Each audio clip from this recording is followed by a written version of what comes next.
Yeah, awkward intro. I'm doing it this time. There it is. Yeah, welcome back to another week in cubing. This is...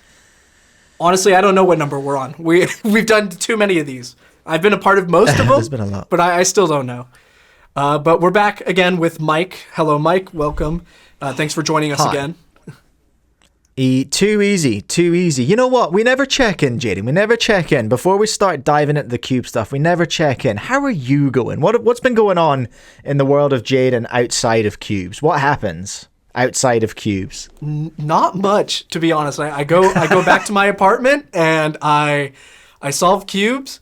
You know, I play guitar a little bit, but other than that, I mean, it's pretty much go home, cube, sleep, wake up, go to work, cube, go home, cube, sleep, you know.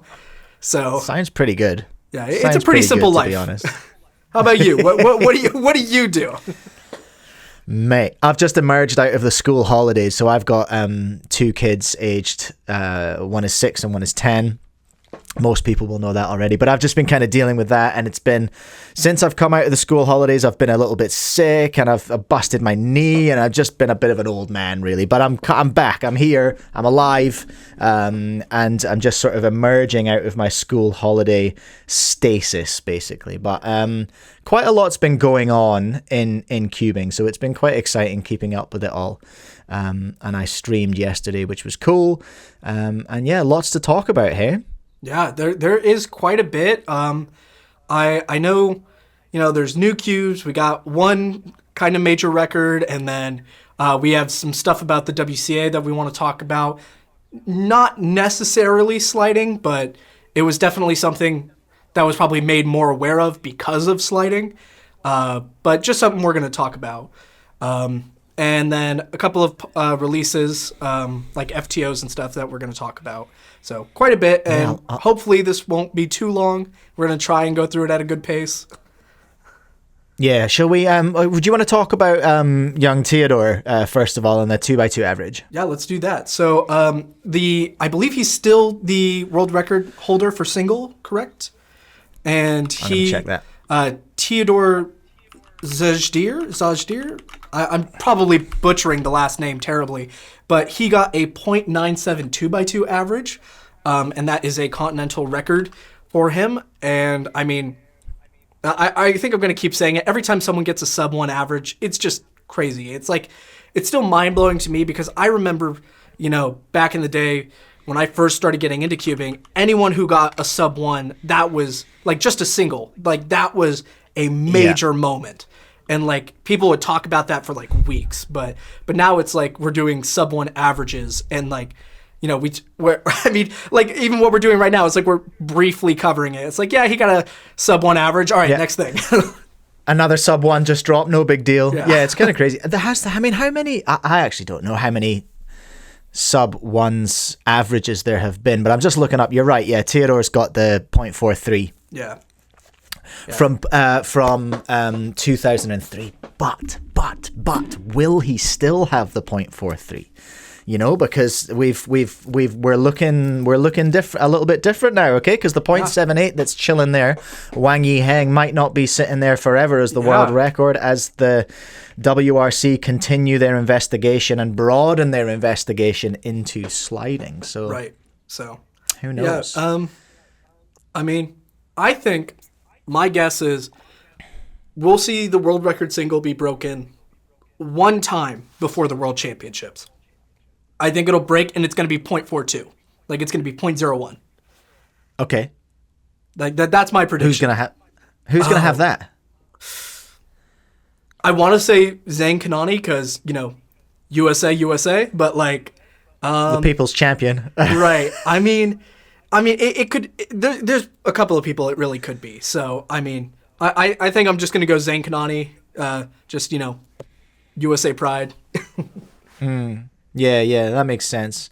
It's becoming a kind of underdog story for Zayn as well, isn't it? With everything that has happened with Wang Yiheng. Right. I would love to see. Here's what I would love to see. Here's the story arc that I'd like. It's not that I'd love to see. I think Wang Yiheng's .78 is going to go. but I would love to see him come back and get a sub 1 again after doing it. I know he's got one. Right. I know he's got a 0.9 something, doesn't he? But I would love to see... Not that I'd love to see the... this sounds terrible.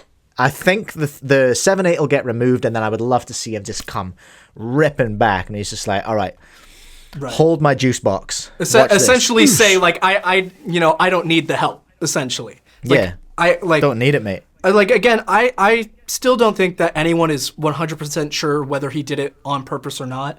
I want to give him the benefit of the doubt and say he's a young kid, he's just reaching for the cube as fast as he can, and it either happened on accident or maybe his coaches told him to do it. I don't think it was I don't think there was any malicious means behind it. I think it just was something that happened. I don't think so. I don't want to believe that there's anything malicious behind it. I don't like that version of the story. So there we are, young Teodor, young Teddy. I don't know if anyone calls him Teddy, but in my mind, he's just going to be little Teddy. With the what did we say? The 0.97. 0.97. Yeah. Very cool. Just because you've brought up the idea of the single being beaten before world champs, I think I'm still holding with my totally baseless statement that I made that I believe that the clock single is going to stand for the rest of the year. The 197. Yeah. That was the single from the 24-hour comp, La La Land, right? La La Land 2024. Yeah, Brendan Dunnigan at 2 a.m. or whatever it was, but the 197. I remember people going wild because I was there. Yeah. I was there at the venue. I was in a different area, and I was practicing for another event. But as you said, it was super early in the morning, and I wasn't expecting any records to be broken. When everyone's kind of sleep deprived. And so then people just this uproar and people are yelling and shouting, and I'm like, it's 2 a.m. I'm tired. I'm just trying to do something else. And I thought it was I didn't think it was going to be a world record because again, who would expect a world record to be broken that that late into a competition? But it was a funny. pretty incredible moment. I've had a lot of pushback from my prediction because I said that 197, that's going to stand. That's going to stand for a minute. That's going to stand for the rest of this year. And people were just like, idiot. People are getting 1.5s at home. Look at this guy getting 1.5s. So many comments. And I'm like, well, here we are. It's still not broken. And we only have, we have 2.5 months left, which is not necessarily that long. So... and as we get to the holiday season, there's probably going to be less and less comps as well. So we'll probably have maybe 2 months, maybe less, for people to have the chance to break that world record. And I think you're right. Yeah. I think it's going to be one of those things where it's going to stand till the end of the year.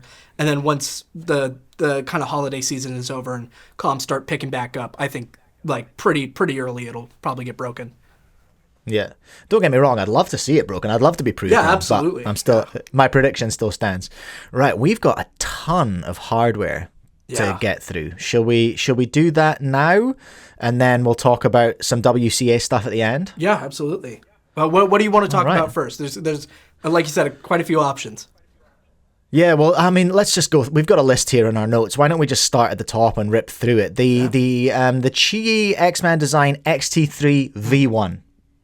Yeah. I went through that pretty comprehensively on my stream yesterday, and there's a video up on my channel about it, going through and translating the Chinese video that was on Bilibili, which was an adventure in poor literal translations by Google Translate. I've had a lot of awesome Chinese speakers in my comments helping me out with some of that stuff, which has been really cool. But we spoke about this very briefly, I feel like, on a previous... yeah, we did. But it was we had to be pretty vague about it. But now that there's actual, proof out there of it, I think we can, talk about it a little bit more. So I know that you heard of someone who had one. Max Park had one. I've seen one. And so I know when Max Park was here at the shop, I got to briefly try it out. And it was pretty good. Now, I don't remember exactly how it felt because it's been a while, and again, I very briefly got to try it out. But it was pretty good. The adjustment system is toolless, as far as I remember. And it's basically, from what I can recall, kind of like a light version of the Tornado V4. With some minor changes here and there. But, I mean, Max was using it interchangeably with the Tornado V4. He just kind of, like competition day, he would like pick it up and decide which one was better in the moment. So, obviously, it is pretty good if Max Park is using it. Yeah, so we went on a really deep dive into the technicalities of it yesterday and what it literally is. And it's the adjustment system from the QiYi M Pro, which is like you said, it doesn't have like that, yeah. It doesn't have a handle, but it is the adjustment system from the QiYi M Pro, it does what it needs to do. Right. It is not a ball core, but it is a magnetic core, a la Gan 11, you know? And some other stuff. Yeah.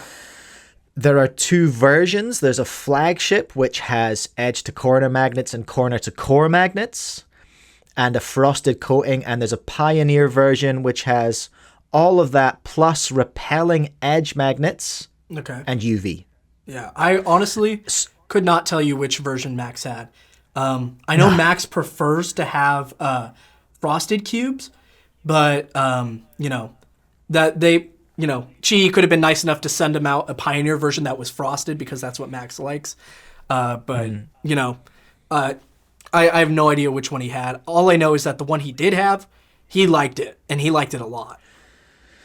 Yeah, no adjustable magnets. And I also noted, we were kind of talking in the live stream about how it was Tornado moldings on M Pro guts. And that's not quite true because they are slightly different magnet capsules. So it is a new cube. They are new moldings as far as I can tell.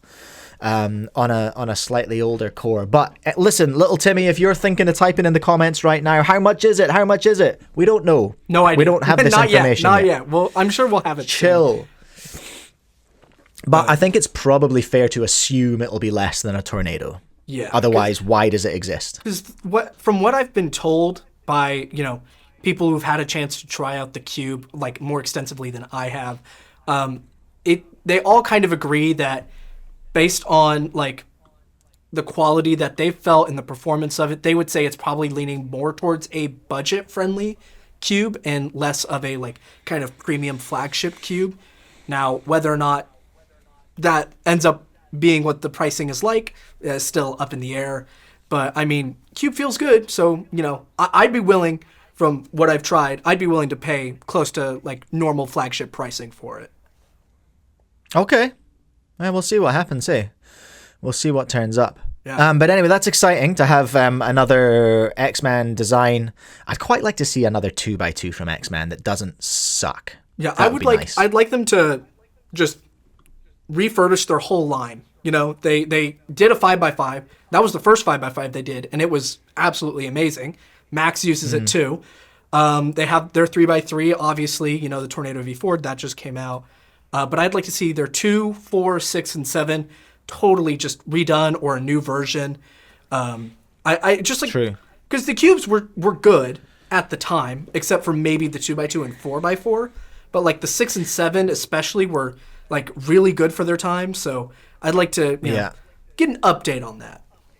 The 2x2 was especially bad. The Flare, it was called. Yeah. That was very catchy. 2x2ers hated it.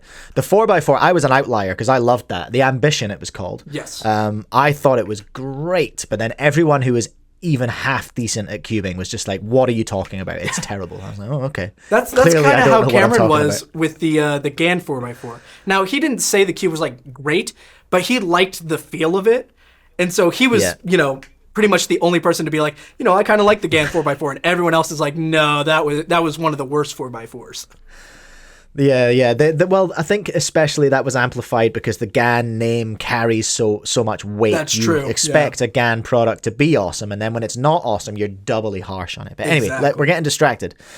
Man Designs XT3 V1, exciting. We'll look forward to getting some pricing on that. New clock alert. Yeah. New clock alert. It's clock, but blue. Yeah. And a really nice blue. It is a nice blue. I, however, would have liked a nice, maybe like foresty green or like phthalo green. I would like that. Okay. A bit more. I'm a bigger fan of green, obviously. Yeah. But you know, we have that. I We think have that blue in looks common. nice. That's my favorite color. Like that's my go-to color is green as well. So I hear you. I do hear you on that. A green clock would be pretty special. Yeah. I know. I'm pretty sure that this is not a V2. A lot of people have been calling it QiYi Clock V2, which from the post they made on Instagram, QiYi never said V2. It's just clock blue. So I think there is minor improvements like what they did with the limited edition, where they added the stronger magnet rings like around the pins and stuff. So there are some slight improvements, but it's not like they're making a new clock. It's not the V2. It's just slight improvement and in the color blue. And I actually reached out to them on Instagram and I went like, hey, are there going to be other colors? What did I say? I was like, oh, are there going to be more color options or is this the only one? And all they said was color option. So I don't know if that means there's going to be more color options or if they like kind of got confused with what I said. But I don't know. I interpret that how you will. But me personally, again, I would like to have a green one. They did a post ages ago where there was like 19 different colorways, like 2 tiles on Instagram with all these colors, and I was like, oh, hype! Are they going to bring out all of these? No way! And I think there was a green one in there, and there was like a black and neon pink one or something. There was some really cool colorways. Yeah. There was a lot of interesting combinations there. Yeah, there were some that were just totally impractical. Like how am I see? I'd be like your grandma using the phone, kind of like, right. Oh, what am I looking at here? But in terms of the V2 stuff, my understanding is that the blue one is the same as the pink one. So whatever the difference is, that minor change they made to the pin magnets for the pink one, I think that's what the blue one is as well. It's a not limited edition version. So far. Yeah. Yeah.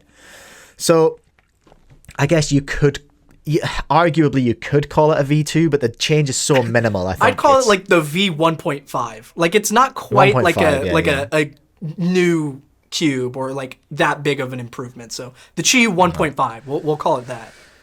But there were like a half dozen posts on r/new cubes calling it the V2, and I was like, all right, well, this is becoming truth because people are just yelling it over and over again. Yeah. Hey, another pointless upgrade from MGC. Yeah, another one. What now? It is the MGC 7x7, but it has UV coating and a ball core. Now, you know, these things we're seeing in bigger cubes now. They're getting UV coating. They're getting ball cores. The issue I think I have with this is that they're taking a cube that, while it does perform fairly well, it doesn't really keep up with the modern cubes now, like the Meilong V2 7x7 or even the Alfu. Doesn't really keep up with them as well. So just adding UV coating and a ball core, I don't really think it's going to help the performance that much. And it's like, why are we doing this instead of doing something that people have been asking for years, which is a new Sq-1? The MGC Sq-1 is already the best Sq-1 that you can get, but even so, you still have to mod it, pretty extensively if you want it to be, able to perform at a world-class level. So, MGC or YJ, if you're listening, a new Sq-1, at least Maglev. I know they were doing one with a speed actuator. But don't care. Maglev. Do Maglev. We want Maglev. Maglev and weight reduction. Maybe add some edge magnets in there. We need a new Sq-1. Now is the time for MGC to strike with a new Sq-1, right as we're coming up to, and we'll talk about this straight after, but we're going to see a Gan Sq-1 soon, I think. The prototypes look fairly well developed. So I think this is, if MGC can bring out an actual Maglev improved version of the Sq-1 that undercuts Gan on price, which is inevitable, right? Then that's their opportunity to kind of bury the Gan Sq-1 before it even exists potentially. Yeah, and I mean, like, I'm all for new Square-1 hardware from any brand, as long as it's good. But like you said, this would be a perfect opportunity for YJ to, give into the, what people want, the community demand, and then make an amazing Square-1 that, totally destroys any opposition. So, yeah. I mean, again, people have been asking for it for years. It's something that I think as soon as YJ does it, it's going to be instant success. Yeah, I'd say so. So, staying on Square-1, Gan. What do we actually know about the Gan Sq-1? What do we know today more than we did a month ago? We know kind of what the internals look like, more the adjustment part of it, which that's new. There's an adjustment system for it. I don't think we've ever seen that other than just, a screw and spring or, screw and maglev if you modded it yourself. But there's an actual, it seems like tension and I guess center travel kind of is sort of right. Not really. That's exactly what I was speculating about on stream yesterday, because Chris Mills, when he went to SSL, went to the Gan factory, I had him on the show when he talked about a dual adjustment system, having seen one, and then in his vlog that he did, which is very excellent and you should go and watch, by the way, shout out, he had some video of the internals, and we had a good close look at that yesterday, and it's definitely a dual adjustment system. Yeah. But what those dual adjustments are is in question. But some of the squanners who were in my chat did suggest that because a Square-1's always had a screw and a spring, right? Mm-hmm. Or has it just had a screw? No, it's a screw and a spring. Yeah. So it has been essentially adjusting distance and tension already. It's just that the Gan Sq-1 looks to be putting the step-by-step process onto that. It looks like it's going to be more like the like a screwless system. So everything's going to have a very specific adjustment setting for it, and it's not going to be fine-tuning like you would with a screw. I think I would like to see the core. I would like to see what it's made of, because I worry about just core snappage, which seems to be one of the major issues with the MGC. Yeah. Two reasons I get returns on MGC Square-1s is because people are fat-handed when they're trying to change the tiles and they've just mashed it all to bits and wrecked it. Or they've snapped the core or threaded the core. Yeah. So I do, if I'm picturing, picture a GAN core off a 3x3 and that adjustment system stuck to it. I don't like imagining that thin little rod of plastic in the middle of a Square-1. Right. I think it needs to be a little thicker. It's got to be something more durable.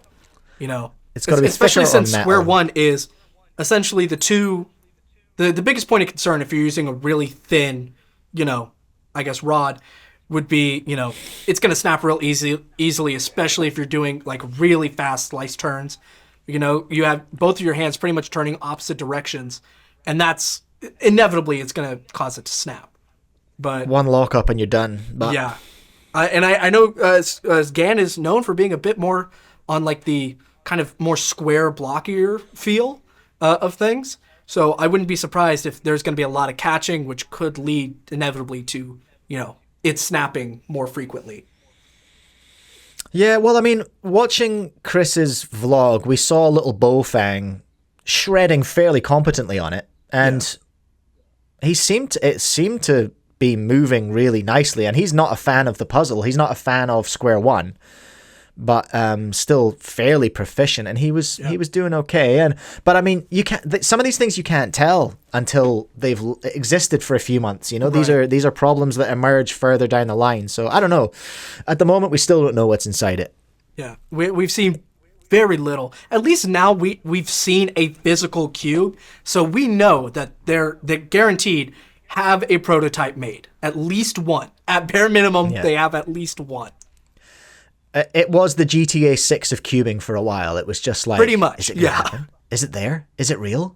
Is it happening? But it's and they still GAN haven't really officially said anything about it, apart from they said they were going to make one 2 years ago. Yeah. In an interview with Mr. Gan. So anyway, that's Gan Sq-1. Do you want to talk about the Gan 15 briefly? Yeah. Right now, I know Gan 15 is a pretty, I would say, hot topic, especially since usually by this time of year, Gan has fully released their flagship, and typically, all the, variants that come with it, frosted, UV, but it still has not been released.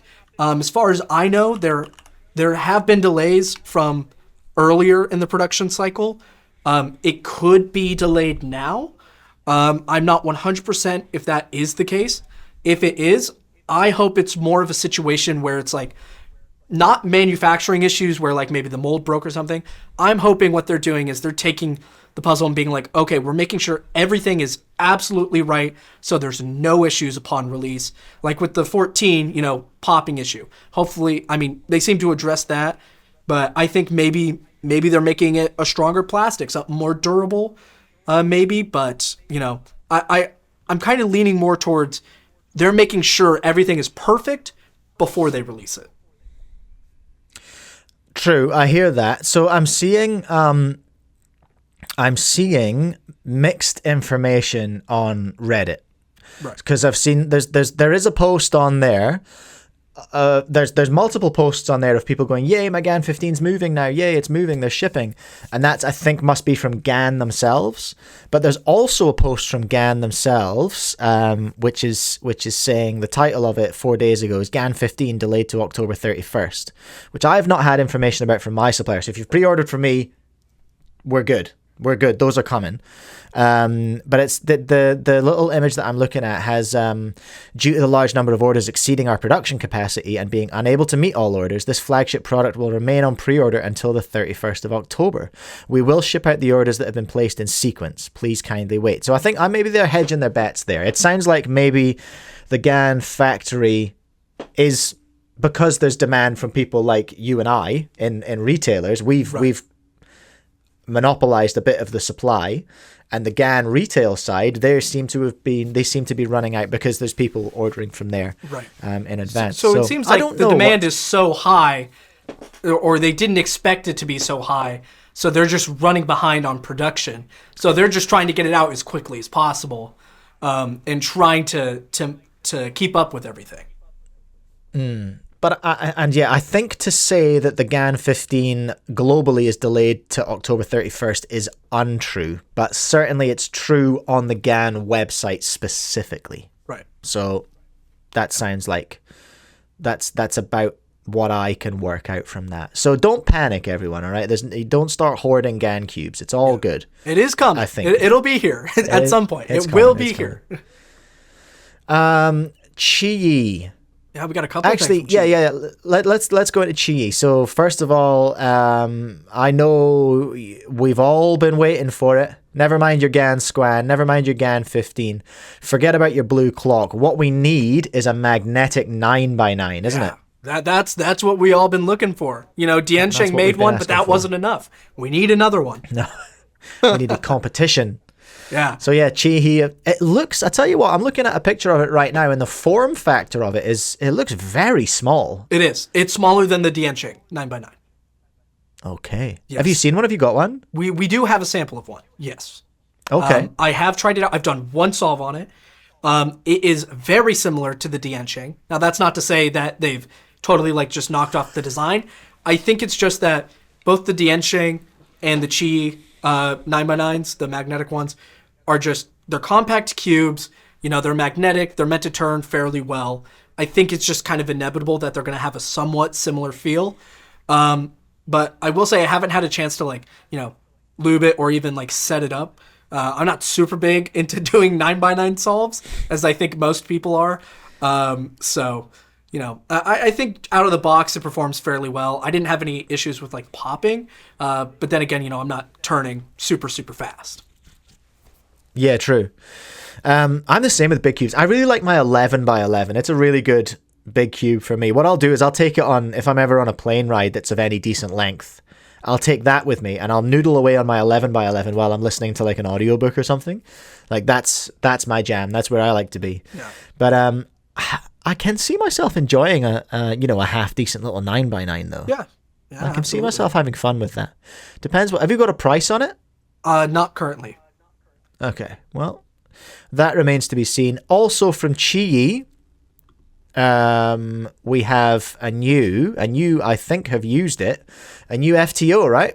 Yes, we have the QiYi FTO, which... So I guess we can talk about two FTOs at the same time, right? There's the QiYi and the DaYan have both kind of landed at about the same time. Yeah, I was surprised because I know pretty shortly after DaYan released their version of the FTO, pretty quickly DaYan and QiYi both said, yeah, we're making them. Like, we have ones. They, people saw pictures of prototypes of them pretty quickly. But DaYan's, I felt like, had just more information on it. And when the DaYan came out, I was like, oh, we're probably going to have another, month and a half to maybe 3 months before the QiYi FTO comes out, just because I hadn't heard, anything on it. And I think within, maybe a couple of weeks of having the DaYan FTO, we got a sample of the QiYi FTO. So I was really impressed. They got it out at a pretty timely manner, and it performs really well. I was surprised. It performs better than the DaYan 100%. It does not pop. The corner cutting is fairly decent. I will say it feels like a QiYi budget cube, So it's not like the, it's not like the DaYan, which I think is just going to be undisputably, till the end of the year at least, the best FTO that you can get. But I mean, it's pretty good. Yeah, right. And I will say there's one thing that I like about the QiYi FTO more than any of the other ones. And it's the shades of the colors, specifically purple and blue. Now, I brought both the DaYan and the QiYi one here to try and show this off. I don't know how well it'll turn out on camera. But specifically, when I have a case where I need to swap two triangles, specifically purple and blue, what happens is I look pretty quickly to the sides to see if, I need to swap triangles. And, depending on the lighting, sometimes purple can look like blue and blue could look like purple. So sometimes it looks like it's solved. And then obviously if it's not solved, it's a DNF. But on the QiYi one, the shades contrast significantly better. And I think that's mainly due to the fact... I can see that on here. I can already see that from where I'm sitting. That's incredible. Yeah. That purple I'm pretty sure the purple is lighter. And we did film a DaYan review. And in the review, I said, please make it pink. Please make one that, instead of a purple face, make it pink. Because it's going to contrast so much better. So, yeah, I'll show it on camera so you guys can see. But, that's my biggest complaint, is that we have purple instead of pink. DaYan, QiYi, anyone, please send out an FTO with a pink face on it, please. So let's do a hypothetical based on the two cubes you've got in front of you, right? Here's the thing: FTO becomes official tomorrow. It's at your next Vegas comp. Which one are you using to get an official result? Which one are you maining? DaYan, absolutely, DaYan? 100%. Even with that color issue? Yes. The reason for that is that, I would rather take an extra half a second to look a little bit more closely at the colors than have to deal with the slightly worse performance of the QiYi. Now, it doesn't mean it's bad. It's just not as good as the DaYan. And I think, the goal of this is to be probably more of a budget-friendly option. It's probably going to be less than $30, which is roughly where the DaYan is priced at. And this cube doesn't pop, so that's a huge plus. Neither does the DaYan. But, for $30 for an event that's not really an official event, some people might be hesitant to buy one. So. Mm-hmm. But if we're handing out, it's in the FTO Olympics, we're handing out medals. DaYan's taking the gold. Yeah. QiYi's got the silver. 100%. Jiansheng might get the bronze. It depends. I know if it doesn't explode. TOs, the modded FTOs, they take I think it's a Super Ivy Cube and they 3D print parts for it. I think that would have a pretty good chance of going up against the DaYan. Mainly because the ones I've tried haven't popped. Well, I mean, there is that. But, I think probably most people would say DaYan is better just because, out of the box, and you don't have to put as much effort into it because you don't have to, make one. But, I think for some people it might be pretty close. Yeah, right. Okay, and finally... Wait, no, that's it. That is finally. The last thing on the list was Teddy, but we put him at the start, so that's good. Awesome. Right, lots of hardware. We are about half an hour deep now, so we'll just wrap up with some WCA stuff. So I talked about these the other day. I kind of had a crisis of confidence after, not coming after. I feel like I've been pretty fair in my coverage of like the sliding and all this kind of stuff, and looking into the WCA and actually being interested in how the WCA works and things, and the poor board who are just, in my opinion, having to do way too much. So I thought, well, what can I do to help? Maybe I can just start amplifying the little latest news stuff that comes out from WCA, shed a bit of light on what's happening in real life for the WCA. So the biggest thing that's happening really is their annual members meeting, which is happening tomorrow. I know it's it's tomorrow. Well, at the time of recording, it's tomorrow. So at the time of recording, it's tomorrow. At the time of this going out, it may be yesterday. Who knows? Maybe. But it's October the 19th, 3 a.m. UTC. So I think that's pretty antisocial for you. At 3 a.m. UTC, is that right? I would say so, because I think UTC is that Universal time? Is that what they're saying? Or is it like... I think so. Or is this something weird, like they're being specific, like Utah or something? I don't know. What's your time zone that you're in LA? In Vegas? I'm at PST, which is Pacific Standard Time, and then there's Mountain Time, which is an hour ahead of us. I know that. I'm gonna go 3 a.m. We're doing this live, everyone. This is happening. Sorry. So the 19th at 0300 is gonna be it's 8 p.m. Pacific. That's not too bad. Okay, that's not bad. That's not too bad at all. Yeah, October 19th, 3 a.m. So that is for you, ads. It's Friday the 18th for you, which is tomorrow at the time of recording for you at 8 p.m. Yeah. 8 p.m. on a Friday night. You want to go to an AGM? Woo! Let's go. I wish I could, but I'll be on a plane. I'll be. Oh, fabulous. So I'll have to like. I think they're live streaming it, right? On Twitch. On Twitch. Yeah, so they are. Check out the live stream. I actually do want to see that because it sounds like the director's report is going to be presented for the first time at that meeting. I had a slight gripe about that yesterday on my stream, but don't worry about it. It's a long story. It's kind of boring. If you want to see the video, you can go watch it. But 8 p.m. Friday for you. It's 4 p.m. Saturday for me, which is right after the competition I'm going to on Saturday. So that'll be a lovely little post-competition event for me to sit and watch and pore over the financials and everything. So that's happening. And they are also recruiting a couple of things. If you want to be a team leader, if you've got 10 hours a week you can dedicate to the WCA, and you have skills in mostly like project management, and you really have to know the WCA inside out. They are looking for a leader for the MCT, which is the Major Championship team. That sounds like a big job. They're looking for someone to lead that team, and they're also looking for someone to lead the sports organization team, which I was surprised to find out one of their priorities is writing an anti-doping policy for speed cubing. Not something I would have thought was like totally relevant in our little community here.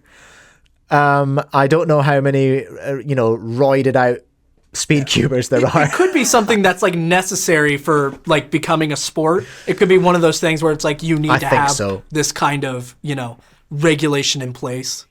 So it feels like a box tick, because they've got two things in their motion that created the sports organization team. They've got two things, and one of them is like comply with all legislation, which I would have thought the doping program thing would have been, and they've got the doping thing as its own thing. So obviously that is of higher importance than other things. But that stuck out to me. I was like, oh, what? Okay, sure. Fair enough. I mean, you got to have one. A policy is a policy. You don't write policy because it's happened. You write policy because you don't want a thing to happen. Right. Is a a very, very distilled way of looking at it. But anyway, that's what's going on WCA. Members meeting is happening 3 a.m. UCT, whatever that means to you, on the 19th, and there are applications open until the end of the month for leaders of those two teams. I said the sports organization team and the major championships team. So there you go. Yeah, and I did have a question about this that I will allow anyone to answer. So get in the comments for this one. But I think one annual meeting is not enough. I think it should be biannual. I think you should have one right at the start of the year, which covers, okay, we just had, we just wrapped up the the year, the previous year. Let's talk about some things that maybe we want to change, some we want to address, and what we want to do for the future. Then in 6 months, in probably like July, you'd have another meeting, and they say, okay, we have some things we wanted to implement. We had some things we wanted to fix from the previous year. Did we do that? How did that work? And then from there, you can correct things a little bit better. And that way, you're just you're addressing issues more frequently. So there's I feel like less of a need to. Or there's going to be less of a need to have to address problems in the future. So I think biannually would be nice, twice a year. I am going to agree with you, but I'm going to do it in a way that validates my own opinion, Jaden. So that's what we're going to do right now. So, because my major concern with the WCA is I really think they need someone in a CEO role. They need a chief exec who is running the operations of the WCA. And what that would do is essentially you would come to, this is some big dad stuff, all right? You would come down to a traditional board and operations structure where the board has the AGM, does all the procedural stuff that it needs to do to report on the previous year and present the vision for the next year. And then the board delegates that entire thing to the CEO. And then at the monthly meetings, the CEO, who has been given the parameters with which to report their success on the plan, they report monthly to the board, delivering the news about how they're progressing against the board's goals that it's set annually and it's as part of its annual planning. So I agree with you. Yeah. I totally agree with you, but my solution to it is slightly different. I think we need a paid CEO, and I think we need it as a matter of urgency because the board are coming under more and more work pressure, and I'm genuinely worried that we are just going to start burning people out really badly at the top level. Yeah, so this is definitely going to be, this would be a very interesting discussion to do like a whole video on, but just for the comments, leave a comment below letting us know, would you like the biannually thing, or maybe what your alternative solutions are? And if there's anyone from the WCA, a delegate, or anyone, maybe even the board, please let us know in the comments what your thoughts on this would be, because obviously you guys would have a bit more of a unique perspective on this. So it'd be nice to hear directly from you guys for sure. And I think that's a I think that's a great. I think we've covered pretty much everything. Is there anything else we want to talk about for that WCA AGM? The only other thing I was going to say is the reason that I'm particularly excited to watch the AGM is not because I'm trying to catch them out or not because I'm trying to do any of that nonsense. There's nothing untoward about it. Genuinely, for me, what I want is to put faces and voices and names to this spectral sort of high council that we talk about that are like we place them. I think the community places them on a pedestal, not necessarily a nice one sometimes. I want to see them and I want to empathize with them because I'm an empath at heart. I want to see them and I want to hear them, and I'm not going to get involved in any way. I'm just going to sit and chill and watch and just see what goes on and just hear what they've got to say, really, on a human level, Yeah. I mean, it would be nice to kind of see, especially hear them be able to talk about their thoughts and kind of understand a little bit better, their thought process on certain things and how they view certain issues or policies and stuff. I think that's really interesting because, the most we've gotten so far is usually it's one member from a certain group usually speaks for everyone in that group. And, obviously that doesn't, give us a clear insight to how everyone thinks, So that would definitely be interesting for sure. Yeah, definitely. Yeah. You're right. I could yap about that all day, but we should probably wrap it up because I think we're about 40 minutes deep now. I do have one question I do want to ask, and this one's a little bit more lighthearted. But I saw this the other day on Cubix Friends, a Facebook group, and someone had asked the question. I'm gonna try and summarize the question because I don't remember exactly word for word what it was, but essentially it was do you listen to anything while you cube, or do you have stuff in the background? Do you watch YouTube videos? Do you have music going on? Whatnot. And I saw, and I was surprised by this, there is a pretty good chunk of people that refuse to have any sort of background noise. Nothing. No YouTube video, no music, no show playing in the background. Some people are like religiously subscribed to the idea of just having it be mostly or completely silent, which was surprising to me. So I wanted to know, like, what do you do when you're cubing? You know, like for me, I throw on a YouTube video or something, or I put on music, you know, I listen to like classic rock, you know, it really gets me in the zone. But yeah, like Mike, what do you do when you're just casually cubing like that? First of all, personally for me, the idea of practicing anything in silence is insane, and I cannot understand it. I mean, we're both musicians, so we both kind of, you know, we're both of that field. But as someone who's, you know, slightly neurodivergent as well, I've always got something happening, whether it's a podcast or whether it's, I swing wildly between music genres. Sometimes I'll have like big favorites of mine are I'll have liquid drum and bass playlists on. That's really get stuff done music. I listen to a lot of deathcore, like really gnarly metal. It's like incomprehensible. I can't have lyrics that I can understand. I can't deal with lyrics. That's too stimulating. You know what I mean? Wow. But somehow deathcore is like a white noise, and I'm like, oh, okay, I'm typing, I'm practicing, I'm practicing. I've also gotten really into, this is the one that's happening right now because I'm in another Warhammer arc in my life. I listen to like Warhammer 40,000 lore videos, and they're like an hour and a half long, and sometimes they're in playlists of like 20 videos. Yeah. And someone's just yapping about Chaos Space Marines or some really gnarly sub-genre of some faction somewhere. And it's like, you don't, I'm not really listening. It's just there as noise. And I'm like, okay, yeah, sure. Yeah, you know, I'll dip in and out of that. Interesting, yeah. So I like, again, to me, like you said, like having nothing, you know, complete silence would drive me insane, really.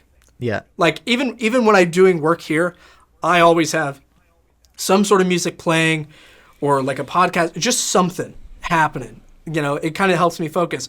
Now, I may be a little bit different because I will listen to songs with lyrics while I do blindfolded songs. And most people would say that would be too distracting for them. I don't know. I'm so used to everything having words and stuff that I feel like I can tune it out, and I feel like it helps me a little bit more because I don't wear earmuffs at all when I compete in blindfolded. So for me, it's almost like training to block out any noise I hear. So, but yeah, interesting. What people in the comments, like what do you guys do? Do you guys have anything playing? Are you guys, you know, like just listening to nothing? Is it total silence? Like that would drive me insane. I don't like the idea of being being forced to listen to my own thoughts for too long. That's why I try and drown them out constantly. Yeah. Cool. On that note, shall we wrap it up? Yeah, absolutely. Let's do it. Cool. All right. Thank you so much for watching, everyone. We will be back in some formation next week. Go ahead and pre-order all the things that are on pre-order right now. I guess there's so much stuff coming out at the moment. Like, it's a pretty exciting time in hardware. And yeah, have a great week, and we will catch you on the other side. Yeah. All right. I'll see you guys next time. Take care. Bye.